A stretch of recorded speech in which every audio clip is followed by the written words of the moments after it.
అందరికీ praise the lord.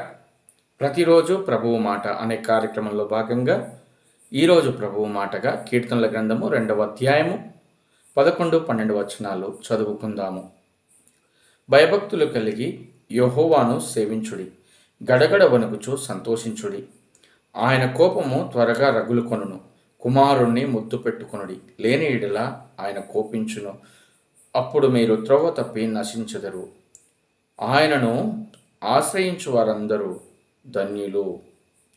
ప్రభువునందు ప్రియమైనటువంటి సహోదరి సహోదరులారా, చదవబడిన వాక్యంలో మనం చూసినప్పుడు 11వ వచనంలో భయభక్తులు కలిగి యెహోవాను సేవించుడి, గడగడ వణుకుచు సంతోషించుడి అన్నటువంటి మాటను మనం చూస్తూ ఉన్నాము. ప్రభువు పరిపాలకుడు, ప్రభువు పనిలో పాత్రులమై ఉన్నవారము మనము. ఆయన పరిపాలకుడై ఉన్నాడు, ఆయన పనిలో పాత్రులమై ఉన్నాము కనుక ఆయనకు సమీపంగా ఉన్నప్పుడు, ఆయన సమీపంలోకి వస్తూ ఉన్నప్పుడు మనము భయము, భక్తి, విధేయత కలిగి వచ్చేవారిగా ఉండాలి అనేది దేవుని ఉద్దేశము. మనం ఇంకనూ గమనిస్తే ఆయన కోపము త్వరగా రగులుకొనును, కుమారుణ్ణి ముద్దు పెట్టుకొనుడి, లేని ఎడల ఆయన కోపించును అన్నటువంటి మాటను మనం చూస్తూ ఉన్నాము.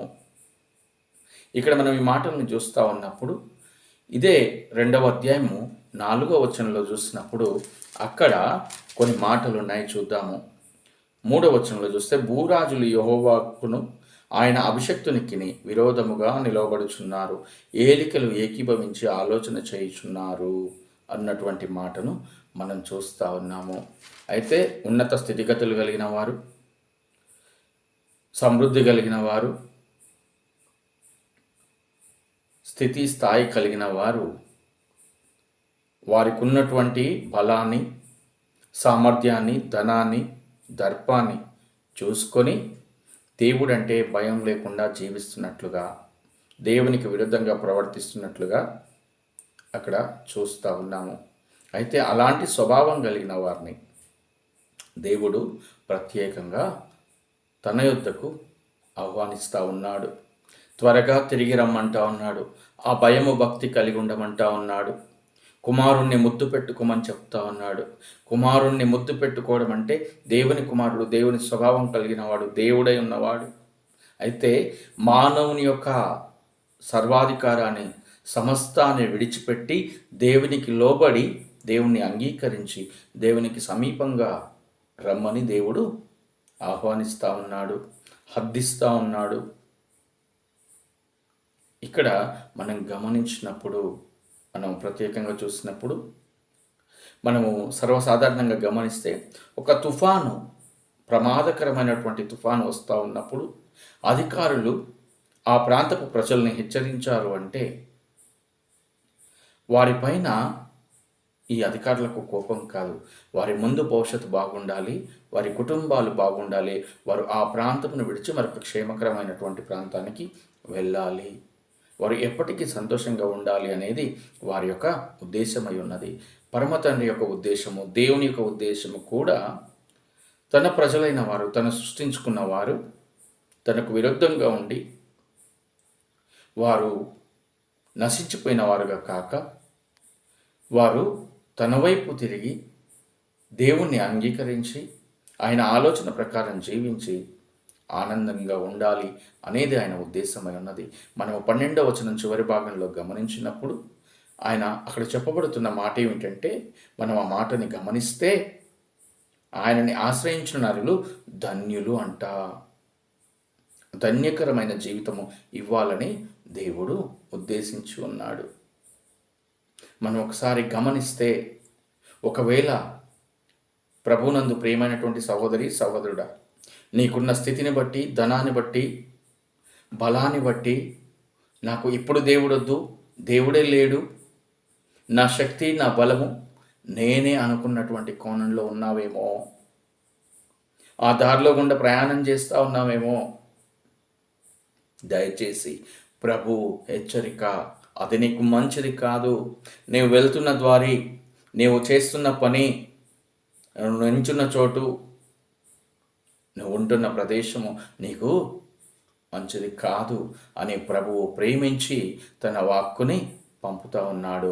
నీతో మాట్లాడాలనుకుంటా ఉన్నాడు, మాట్లాడుతూ ఉన్నాడు. దయచేసి త్వరగా దేవుని వైపు తిరుగు. దేవుడు ఇచ్చు ఆ మేలును, ఆ జీవితాన్ని, ఆ సంతోషాన్ని, ఆ సమాధానాన్ని అనుభవించాలని ప్రభువు ఆశిస్తూ ఉన్నాడు. లోకములో శరీరాశ, నేత్రాశ, జీవడంబం మాత్రమే. ఇవి దేవుని వలన కలిగినవి కావు. అవి గతించిపోతాయి. దేవుడి మాట నిరంతరము నిలిచి ఉంటుంది. కనుక దేవుడు ఇచ్చు ఈ మాటను చెవినబెట్టి నీ జీవితాన్ని దేవుని చేతికి అప్పగించి దేవుడు అనుగ్రహించే ఆ మేలును పొందాలని ప్రభు ఆశిస్తూ ఉన్నాడు. మనం ఒకసారి గమనిస్తే 34వ కీర్తన 11 నుండి 14 వచనాల్లో ఉన్నటువంటి మాటలు మనకెంతో అవసరమైనటువంటి మాటలు. ఒకసారి ఆ మాటలు మనం చూద్దాము. మనం ఒకసారి ఆ మాటల్ని గమనిస్తే, పిల్లలారా మీరు వచ్చి నా మాట వినుడి, యెహోవా యందలి భయభక్తులు మీకు నేర్పదను. బ్రతకగోరువాడు ఎవడైనను ఉన్నాడా? మేలునందుచు అనేక దినములు బ్రతకగోరువాడు ఎవడైనను ఉన్నాడా? చెడ్డ మాటలు పలకకుండా నీ నాలుకను, కపటమైన మాటలు పలకకుండా నీ పెదవులను కాచుకొనుము. కీడు చేయటం మాని మేలు చెయ్యుము, సమాధానమును వెతికి దాన్ని వెంటాడుము అని సెలవిస్తూ ఉన్నాడు. దేవుడు ప్రేమించి ఈ మాటలు తెలియజేస్తూ ఉన్నాడు. దేవునికి నిన్ను దూరంగా చేసేది నీ మాట తీరు, ప్రవర్తన. కపటపు మాట అది దూరం చేసుకోవాలి. సమాధానాన్ని వెతికి వెంటాడాలి. ఇవి క్రైస్తవ భక్తి జీవితంలో దేవుని వెంబడిస్తున్న మనలో మనకెంతో ప్రాముఖ్యమైనవి. కనుక దేవుడు ప్రేమించి సెలవిస్తున్న తీరుగా